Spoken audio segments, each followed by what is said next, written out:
नमस्ते मेरे भाई, कैसे हैं आप सभी लोग। मैं उम्मीद करता हूं कि आप रात दिन एक करके बहुत मेहनत से पढ़ाई कर रहे होंगे।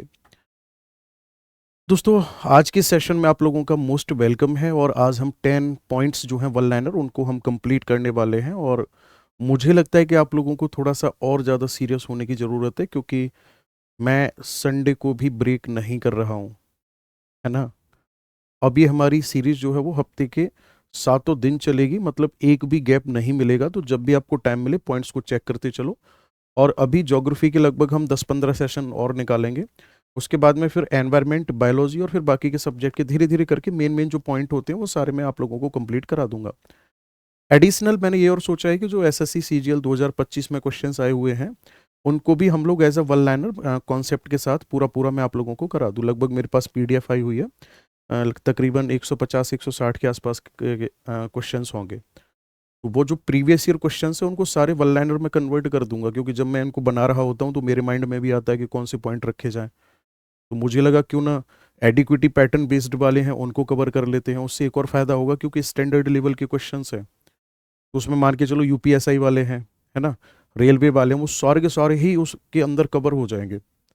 तो मैं पूरी तरह से जब इतनी प्लानिंग के साथ आप लोगों के साथ जुड़ना चाह रहा हूँ तो मुझे लगता है कि आप लोगों को भी रेस्पॉन्स दिखाने की ज़रूरत है। चलिए दोस्तों, बिना किसी देरी के मुद्दे की बात पर आते हैं। पहला स्टेटमेंट देखते हैं। पहले स्टेटमेंट में कह रहा है कि हमारे भारत में कितने प्रकार के पर्वत पाए जाते हैं। देखो, हमारे भारत में जो पर्वत पाए जाते हैं वो पाए जाते हैं 3 प्रकार के। पहला जो प्रकार होता है पर्वतों का वो कहलाता है फोल्डिंग माउंटेन।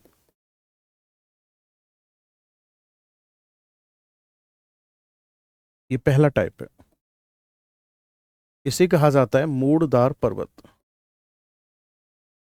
जो मोड़दार पर्वत हैं हमारे भारत में, ये कैसे बने हुए हैं? प्लेटों के टकराने से बने हुए हैं। एग्जाम्पल क्या है इसमें? एग्जाम्पल में आता है अरावली। और अरावली पर्वत कैसे बना? जब भारत और अफ्रीका कॉन्टिनेंट का कोलिजन हुआ था तो आज से 370 मिलियन वर्ष पहले अरावली माउंटेन का निर्माण हुआ था। इसमें सेकंड जो आता है वो आता है अरावली के बाद जो मोड़दार पर्वत है वो है हिमालय। हिमालय कैसे बना? हिमालय तब बना जब यूरेशियन और इंडियन प्लेट का कोलिजन हुआ। इसके बाद आता है एक पूर्वी घाट। जब भारत और ऑस्ट्रेलिया कॉन्टिनेंट में कोलिजन हुआ तो इससे बना पूर्वी घाट माउंटेन। दोस्तों, फोल्डिंग माउंटेन इनको इसलिए कहा जाता है क्योंकि कंप्रेशनल फोर्स लगता है तो चट्टानें यूं मुड़कर ऊपर उठती हैं। दूसरा जो टाइप पाया जाता है हमारे भारत में वो है, सेकंड टाइप जो है हमारे इंडिया में वो है ब्लॉक माउंटेन। और इसे हिंदी में कहा जाता है भ्रंश पर्वत। अगर मैं आपसे बात करूंगा भ्रंश पर्वत का निर्माण कैसे होता है, जब कभी भी टेक्टोनिक प्लेट्स दूर हटती हैं या फिर जब कभी भी क्रस्ट के ऊपर टेंशनल फोर्स लगता है तो टेंशनल फोर्स या तनाव बल लगने की वजह से उनमें दरारें पड़ती हैं और बीच का भाग नीचे धंस जाता है। तो बीच का भाग जो नीचे धंस गया उसको तो रिफ्ट वैली कहा जाता है, और ऊपर उठा हुआ भाग जो रह गया उसी को ब्लॉक पर्वत कहा जाता है। ब्लॉक पर्वत हमारे भारत में कौन कौन से हैं? तो आपका आंसर होगा, हमारे भारत में ब्लॉक पर्वत में आता है विंध्याचल, एक आता है सतपुड़ा। विंध्याचल आता है, सतपुड़ा आता है। इसके अलावा आगे अगर मैं बात करूंगा तो एक आता है पश्चिमी घाट। और तीसरा टाइप जो होता है माउंटेन का हमारे कंट्री में उसे कहा जाता है रेजिडुअल। रेजिडुअल को हिंदी में कहा जाता है अपशिष्ट। और इस माउंटेन का मतलब होता है एक ऐसा माउंटेन जो अपने डिक्लाइन फेज से गुजर रहा है। यानी कि जितने भी आप यहाँ पर टाइप पढ़ रहे हो एक एक करके सभी क्या बनने वाले हैं? रेजिडुअल बनने वाले हैं, और अब इसमें बनना भी शुरू हो चुके हैं। इसका सबसे बेहतर उदाहरण आपको देखने को मिलेगा अरावली, और आपको देखने को मिलेगा विंध्याचल। ठीक है मेरे भाई, चलिए जी आगे बढ़ते हैं। विंध्याचल पर्वत का क्या महत्व है? दोस्तों, जब आप इंडिया के मैप पर देखोगे, मैं इधर बना देता हूं, विंध्याचल पर्वत का अपने आप में एक अलग ही इंपॉर्टेंस है।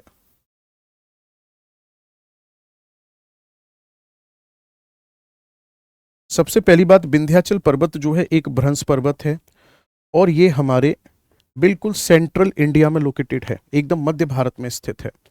पॉइंट्स देखते हैं इसके क्या क्या महत्व है, इसमें कौन सा कहाँ लग जाए आपको कोई पता नहीं। सबसे पहली बात, ये एक वाटर डिवाइडर माना जाता है। ये क्या है? वाटर डिवाइडर है।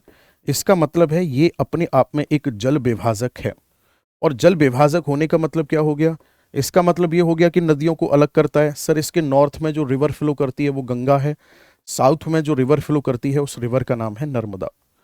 तो इस बात को मैं ऐसे भी कह सकता हूं कि ये उत्तर भारत की नदियों को दक्षिण भारत की नदियों से अलग करने का काम करता है।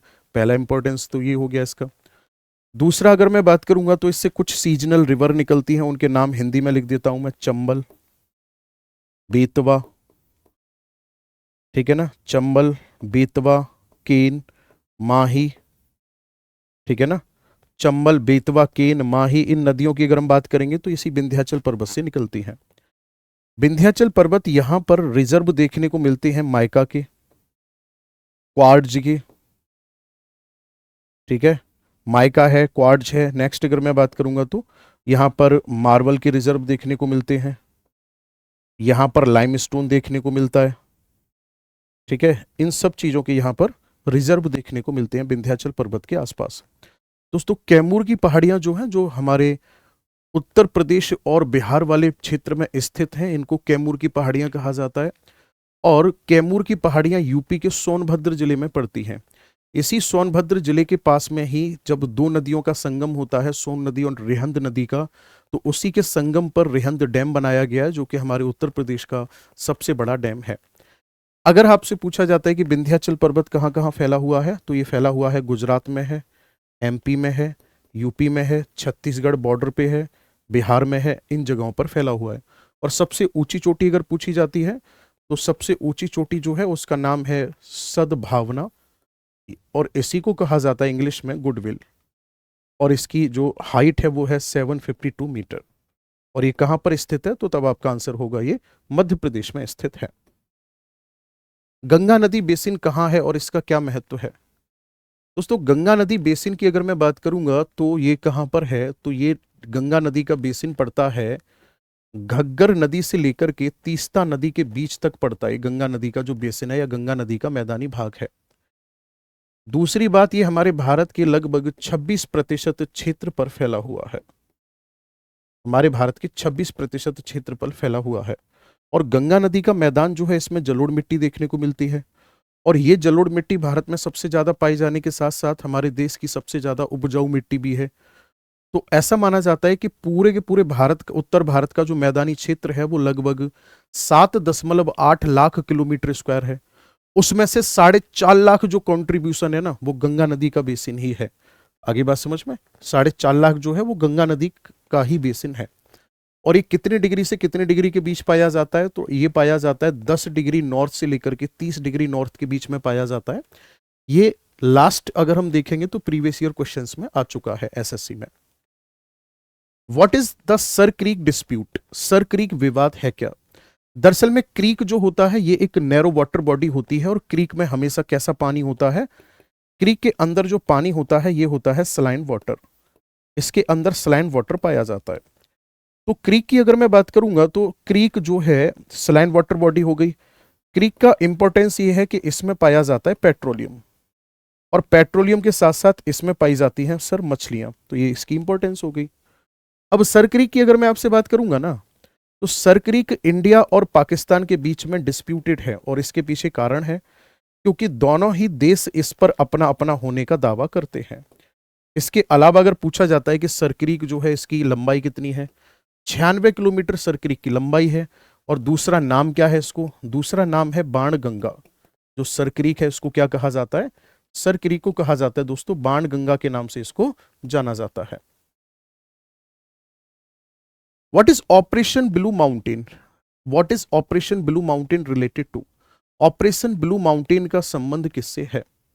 दरअसल में दोस्तों है क्या, ऑपरेशन ब्लू माउंटेन की अगर मैं बात करूंगा आपसे, तो ऑपरेशन ब्लू माउंटेन का मतलब सीधा सीधा है नंदा देवी माउंटेन से।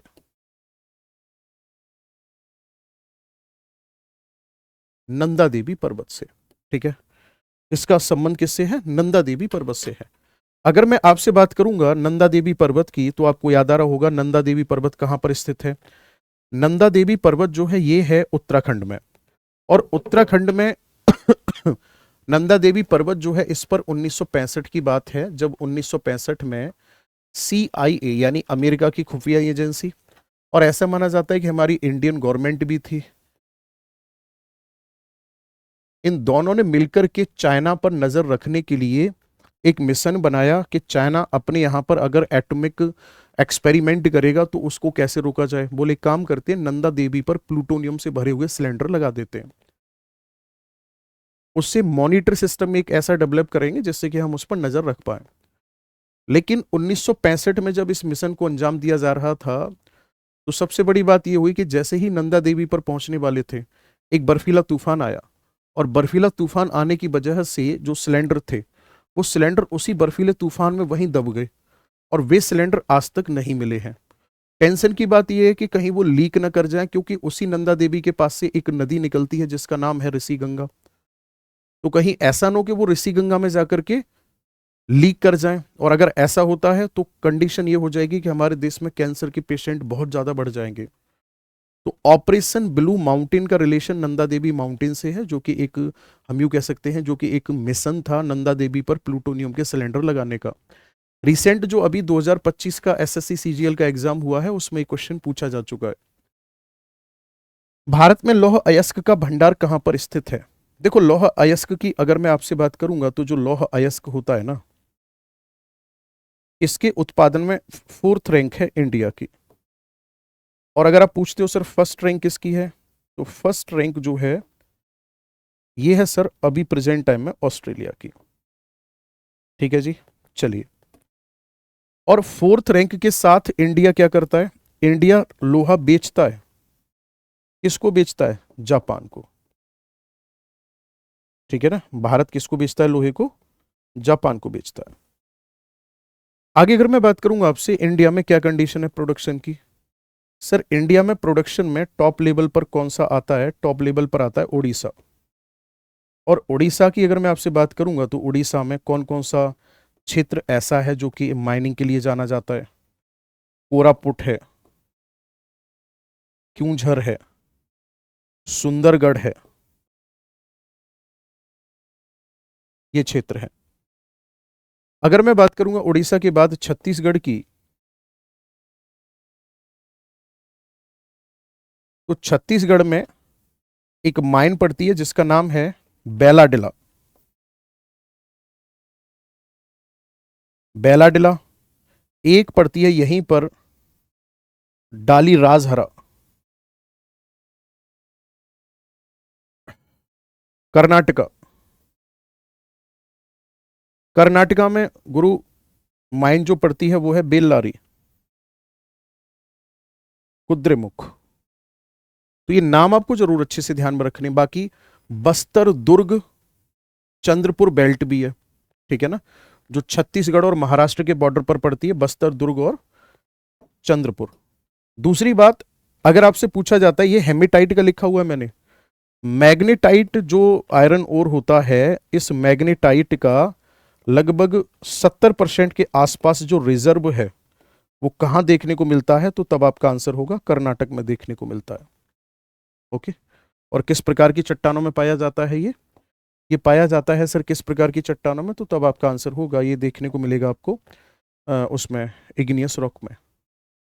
लोहित नदी किसकी सहायक नदी है?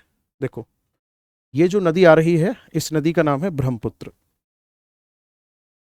इस ब्रह्मपुत्र नदी में इधर से एक नदी आकर के मिलती है, इस नदी का नाम है लोहित।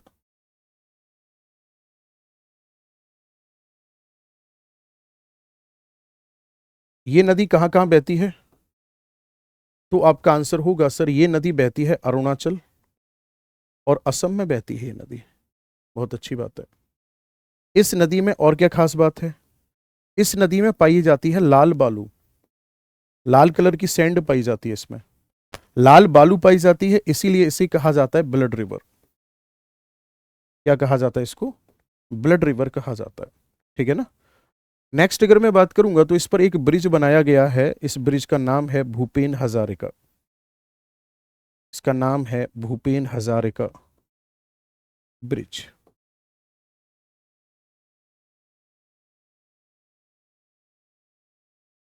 इस पर ब्रिज बनाया गया जिसका नाम है भूपेन हजारिका पुल। और जो ये भूपेन हजारिका ब्रिज है, ये दोनों को कनेक्ट करता है, अरुणाचल प्रदेश और असम को। इसी को एक और नाम दिया गया है और नाम है सदिया ढोला ब्रिज। और आपने सुना होगा कि असम में दो सिंगर बहुत बड़े लेवल के माने गए हैं, पहले जो फर्स्ट प्रायोरिटी पे रखे जाते हैं वो हैं भूपेन हजारिका जी, जिनको भारत रत्न से भी सम्मानित किया गया है। और दूसरे नंबर पर आते हैं जुबिन, आप लोगों को याद आ रहा होगा, जिनकी सिंगापुर में रहस्यमयी मौत हो गई और असम की सरकार ने अनाउंस किया है कि वो हार्ट अटैक या फिर दम घुटने से मौत नहीं हुई थी, वो सीधा सीधा एक मर्डर है और उस पर एक अभी क्या नाम है, वो पार्ट ऑफ द इन्वेस्टिगेशन है। Where is the Chabahar port? Chabahar port जो है चाहबार पोर्ट जो है वो कहां पर स्थित है? आपको इसमें स्टेटमेंट में लिखा हुआ दिख रहा है कि जो चाहबार बंदरगाह है ये कहां पर स्थित है। एक सेकंड।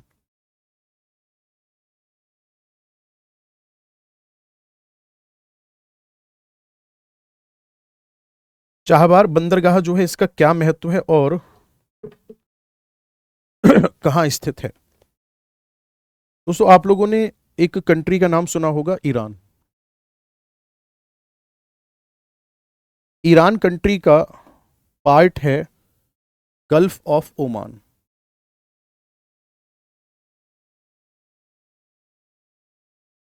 इसी में पड़ता है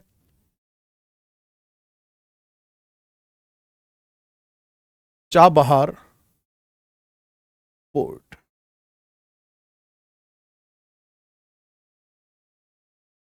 और चाहबार पोर्ट जो है यहां पर ये दो बंदरगाह हैं, एक का नाम है शाहिद कलंत्री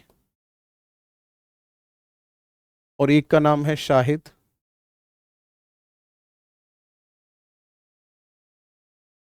बेहस्ती। तो जो शाहिद, मैंने शाहिद लिख दिया है, शाहिद है, तो जो यहां पर शाहिद बेहस्ती है इसको इंडिया डेवलप कर रहा है।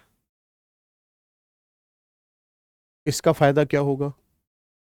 इंडिया इसको इसलिए डेवलप कर रहा है जिससे कि जो मिडिल ईस्ट कंट्री हैं उनके साथ अपने व्यापार को बढ़ा सके, साथ ही साथ बिना पाकिस्तान के सपोर्ट के अपना ट्रेड जो आसानी से कर सके, क्योंकि इसी से लगभग 70 से 72 किलोमीटर की दूरी पर एक बंदरगाह पड़ता है पाकिस्तान का, ग्वादर पोर्ट। तो ग्वादर पोर्ट को नेग्लेक्ट मार के हम सीधा मुंबई से कनेक्टिविटी बनाई है इसकी, जिससे कि खाड़ी देशों के साथ हम अपना व्यापार कर सकें, चाइना से दूर रहकर भी हम अपनी चीजों को आसानी से चला सकें। तो इस बात को आप अच्छे से ध्यान रखेंगे। यूनेस्को के अनुसार पश्चिमी घाट को विश्व स्तर पर महत्वपूर्ण क्यों माना जाता है? दरअसल में अगर मैं दोस्तों आपसे बात करूंगा पश्चिमी घाट की तो ध्यान से सुनना। जो ये पश्चिमी घाट है ये एक जाना जाता है किस चीज के लिए, तो तब आपका आंसर होगा ये जाना जाता है बायोडाइवर्सिटी हॉटस्पॉट के लिए जाना जाता है। यानी कि इस बात को आप ऐसे कह सकते हो कि हमारे देश में सबसे ज्यादा जैव विविधता जो पाई जाती है, ये जैव विविधता कहां पाई जाती है, तो तब आपका आंसर होगा पश्चिमी घाट पर पाई जाती है। प्रेजेंट टाइम में अगर देखा जाए तो अब सिंपल सी बात है, पश्चिमी घाट पर जब जैव विविधता ज्यादा पाई जाएगी तो ये संरक्षण का तो मुद्दा बन ही जाता है। अब समस्या इस बात की आई कि भाई यहां पर लगातार बायोडायवर्सिटी का डिक्लाइन हो रहा है, तो इस डिक्लाइन को कैसे कंट्रोल किया जाए? कहने का मतलब है कि यहां पर लगातार जैव विविधता का क्या हो रहा है, यहां लगातार जैव विविधता का ह्रास हो रहा है। तो अब उसको कंट्रोल कैसे किया जाए? तो कंट्रोल करने के लिए टारगेट ये रखा गया कि भाई हम क्या करें, इसमें डेवलपमेंट के कार्यों को रोक दें या डेवलपमेंट के कार्यों को करें और जैव विविधता को छोड़ दें। दो कमेटी बनी, एक कमेटी बनी कस्तूरी रंजन कमेटी और एक बनी गाडगिल कमेटी। दोनों ही कमेटी ने इस बात को सजेस्ट किया है कि भाई कुछ एरिया जो है वो लगभग 36 से 39% के आसपास है, उसको पूरी तरह से आपको कंजर्व करना होगा। उसके बाद में आप अपने डेवलपमेंट के कार्यों को कर सकते हो, बट सस्टेनेबल तरीके से। सस्टेनेबल का मतलब सतत रूप से। यहां सतत रूप से कार्य करने का अर्थ होता है कि आप बिना किसी हम यूं कह सकते हैं आप बिना किसी जीव जंतु को और पर्यावरण को नुकसान पहुंचाए हुए अपने कार्यों को कर रहे हैं। तो इसका महत्व सबसे बड़ा जैव विविधता का ही है। चूना पत्थर से निर्मित गुफाएं क्या हैं? दरअसल में मान के चलो दोस्तों ये एक नदी है और पत्थरों के ऊपर से गुजर रही है। अब यहां इसके नीचे ये गुफा बनी हुई है, तो होगा क्या, जब एसिडिक वाटर यहां से गुजरता है ना, तो यहां ऐसे ये पानी जो है, ध्यान से सुनना, पानी के साथ साथ चूने की मात्रा जो ना ऐसे डिपॉजिट होगी। कई बार ऐसा होता है कि चूने की मात्रा यहां से डिपॉजिट होती जा रही है, है ना। तो ऐसे भी स्ट्रक्चर बन सकता है। इन्हीं स्ट्रक्चर को अलग अलग नाम दिया जाता है। जब ये ऊपर से नीचे की तरफ लटक रही होती है तब इसे कहा जाता है स्टैलेक्टाइट। नीचे से ऊपर जा रही होती है तब इसे कहा जाता है स्टैलिक माइट। और जब कई बार ऐसा होता है कि दोनों ही कॉलम आपस में मिल गए, नीचे से ऊपर से ये आया ऐसे करके जुड़ गए आपस में, तो तब इसको कहा जाता है कॉलम। तो ये चूने से निर्मित गुफाएं हैं और ये सबसे बेहतर हमारे भारत में कहाँ देखने को मिलती हैं? सबसे बेहतर ये हमारे भारत में देखने को मिलती है, एक घाटी पड़ती है जिसका नाम है अराकू वैली। अराकू वैली पड़ती है आंध्र प्रदेश में, और आंध्र प्रदेश में ही अराकू वैली के पास में एक केव पड़ती है जिस केव को कहा जाता है बोर्रा केव। तो जो बोर्रा केव है वहां पर ये सब कुछ देखने को मिलता है। आज के 10 पॉइंट पूरे होते हैं। कल संडे है। संडे का वीडियो मैं आज ही रिकॉर्ड कर दूंगा। ठीक है दोस्तों, बाकी वीडियो को शेयर करते रहो, लाइक कर दो, सब्सक्राइब कर दो, बेल आइकन दबा दो, सब कर दो है। चलो, आप बस इस बात को सोचो कि मैं इतना ध्यान रखता हूँ आपके साथ, आपका जो समय है वो कितना कीमती है। आप किसी भी वीडियो में इस बात को नहीं कह सकते हैं कि मैंने यूट्यूब पर आकर कोई फालतू बात की हो या आपको ये रियलाइज कराया हो। इनफैक्ट आपको तो खुश इस बात पर होना चाहिए कि मेरी वीडियो पे बच्चे एक कमेंट करके जाते हैं कि सर एप्लीकेशन पे तो ऐसा पढ़ा ही नहीं, पता नहीं क्यों उनके माइंड में फोबिया है। और उस बात को पॉजिटिव आप इस तरीके से ले सकते हैं कि उनको वहां पर और यहाँ कोई डिफरेंस नहीं दिखाई दिया, इसलिए उनको लग रहा है कि भाई साहब यहाँ बहुत बढ़िया चल रहा है ना। कई बार ऐसा होता है स्टूडेंट को शुरुआत में चीजें नहीं समझ आती हैं कि वो गलत कर रहा है, लेकिन तब समझ में आती है वो गलत कर चुका होता है ना। तो हमेशा समय का महत्व समझो, चीज़ों को बेहतर तरीके से करो।